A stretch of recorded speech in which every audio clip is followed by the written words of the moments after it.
This is an art attack. This is an art attack. This is Art Attack.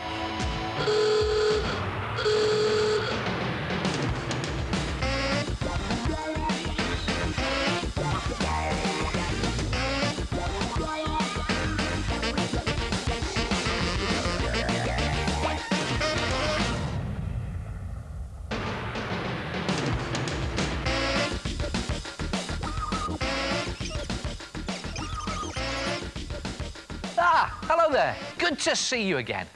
Hey, how's about this for a nightmare? It's the middle of the night, and there you are, lying in bed, all peaceful, all calm, all still. And then suddenly you're woken by a blood-curdling scream. And you know that someone, somewhere, has come face to face with your pet monster. And there he is. Don't worry, he's a big softy inside all that. Come and have a look at this. To make your own pet monster, blow a balloon up until it's roughly the size of your head, and then stand it in an old bowl or shoebox with the tie at the top. Now, this will keep it nice and still.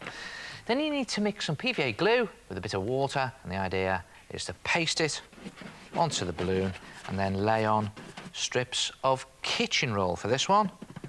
There it is, paste over the kitchen roll again, and then another piece there, like that, and just go up and around the knot at the top there, but don't go over it, just go right up to it. And the idea is to cover the balloon in 2 layers of tissue and glue mixture, and when you've covered the whole thing, leave it to dry, and when it's dry, you'll have something that looks like that. Look at that. The 2 layers have gone rock hard, but you must do 2 layers to make it nice and hard.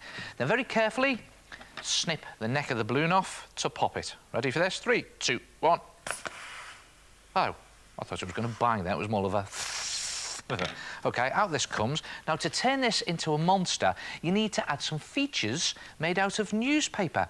Now, to make eyes on stalks, fold a sheet of newspaper along the long side and then loosely roll it into a sausage. Doesn't need to be neat or anything, just loosely roll it and then give it a twist at the end to hold it into place.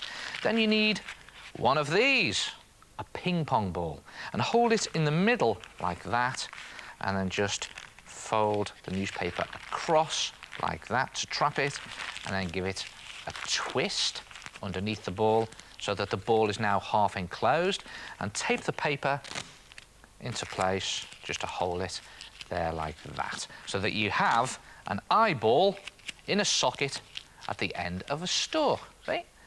And you can bend the stalk a bit to add character if you want. Make as many of these as you want for your monster. Mine's going to have 3. And then it's a good idea to position one eye over the hole at the top, just to close it up, see that? Hello. And then tape the eye into place, and when you've taped all 3, you will have something that looks very strange. Look at this. There it goes. How's that for weird? Now, use lots of tape for this because you want to make it really strong. Then you need to make a long, thin newspaper ring and tape this into place for the mouth, and then 2 smaller rings for the nostrils. One on there. I've put some tape on these, and one on there. Just roll up your newspaper to make them. And if you want to add a tongue, just cut the shape out of some cereal box card, perfect for this, and pad it out with a bit of newspaper and bend it a bit, and then tape that into place, coming out of the mouth there like that. And again, I'm just adding in some extra bits of tape, doing it quickly, as usual on Art Attack, no time. You can take as long as you want and put as much tape on as you want. Now, to make some legs, just roll up some stubby newspaper sausages like that, and again, tape them to make them nice and secure, and just tape them onto the side of your monster. Again, using lots of tape to make everything nice and strong and secure. Oh, see, you've got to have lots of tape for that. I'll stick another one on, but you can put, I don't know, 4 or 5 bits on there, like that. Maybe 6 or 7 bits, But if you do each of the legs in the same way, when they're all secured with plenty of tape to make them even stronger, cover them with one layer of tissue and glue, papier-mâché, again, just to make sure all of those joins are really strong. It's worth doing it because when everything's dried, it'll be nice and strong like this. Look at that. That really is quite rock hard. And now you're ready to paint your pet monster. You can use poster or acrylic paint for this, and I'm going to start with a good bogey green monster colour. There you go, just slap that base colour on. Yuck. Gruesome. You could streak in some lighter yellow for veins and sinews. Blood red for the tongue. And when you finish painting him, just add in some detail with permanent marker and you'll have a pet monster that looks something like this. Gruesome. And now you can place him somewhere around the house. And he can lie in waiting. And of course, you can make any type of monster you like, in any colour and any size. And you can make them as weird as you like by twisting your newspaper sausages into crazy shapes. Hey, and how about taping a few balloons together and adding long, straggly hair? Good, aren't they? And it's your own pet monster, so make them as weird as you want and just leave them lurking and waiting to be discovered by an unsuspecting member of your family. Works every time. Try it yourself. Oh, what a great art attack! Hello, it's me again, the Head. Now, who'd have thought that such a scary-looking creature could be made out of a balloon? Now, when you're making yours, don't forget to balance your balloon in an old bowl or shoebox. That way, it makes it a lot easier to control when you're adding your layers of tissue and glue. And don't worry if you didn't catch all of that, because you can check out the website for fact sheets on this art attack and all the others in the show. Oh, yes.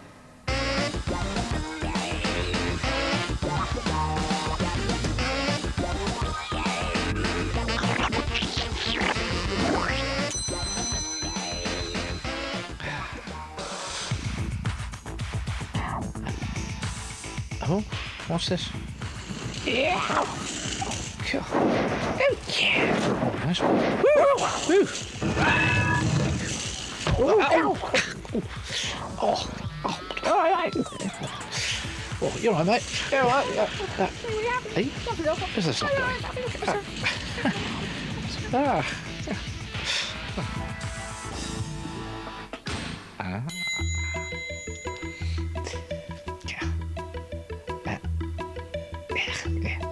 Hey, go away. Listen. What's up? Any chance? No, heart attack. Big heart. Yeah, big heart. Yeah, great. There we go. Yes. Right then. See if you can guess what this big heart attack is.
Do you remember drawing people like this when you were younger?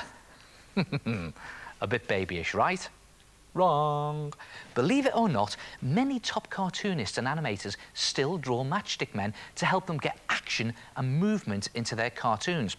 Look at this. Here's a cartoon of a tennis player, which I think is a bit stiff. There's no energy there, there's no action, there's no movement. Well, here's a great tip.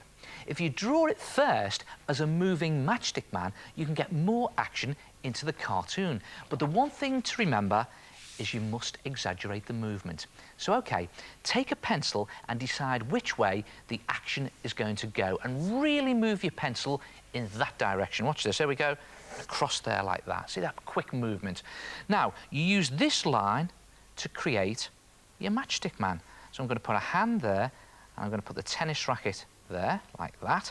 Then I'm going to put a foot down at the other end. Then with quick movements, add the other sticks to your moving matchstick man. But don't forget, exaggerate your pencil movement. Watch this.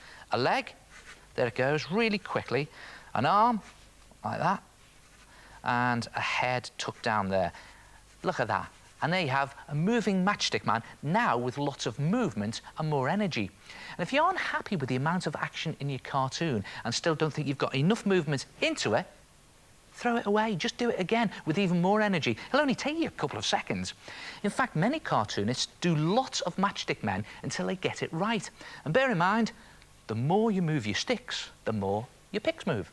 Then it's just a case of using your moving matchstick man as a guide to doing your cartoon. So, OK, first I'm just going to fill out the shape of the body, like that. Just get some thickness into these body parts here. Get the leg up there like that. And that leg down there, just fleshing it out. Get the arm up there. Again, I'm just using quick movements for this. Don't forget the ball on the racket there. Put the racket in. See that? Then hang some clothes on him. So there we go. Put some clothes on there with some crease marks. And put a sleeve in his shirt there. And just flesh out the shape of his fingers. There it is, and maybe some tennis shorts there like that. And you see, I'm still doing it quite quickly, just to keep that energy, to keep that movement in there. A leg down there like that. And then his tennis trainers. See that? And then leg down here. Again, going quite quickly with this. I'm not pondering on it, not labouring it. And that arm up there, and the hand, and finally, heads down. Look at that. He's just whacked the ball. So there's the head. Just going in that direction. And finally, just to give it a bit more movement, I'll put some whiz lines in there, just to show the movement. See that? Oh, and don't forget some whiz lines for the ball too. And there it is, a cartoon with lots of energy and action built from a matchstick man. And it doesn't matter what you want your cartoon character to do. Just quickly do a matchstick man first and exaggerate the movements. OK, here's another quick one. Watch this.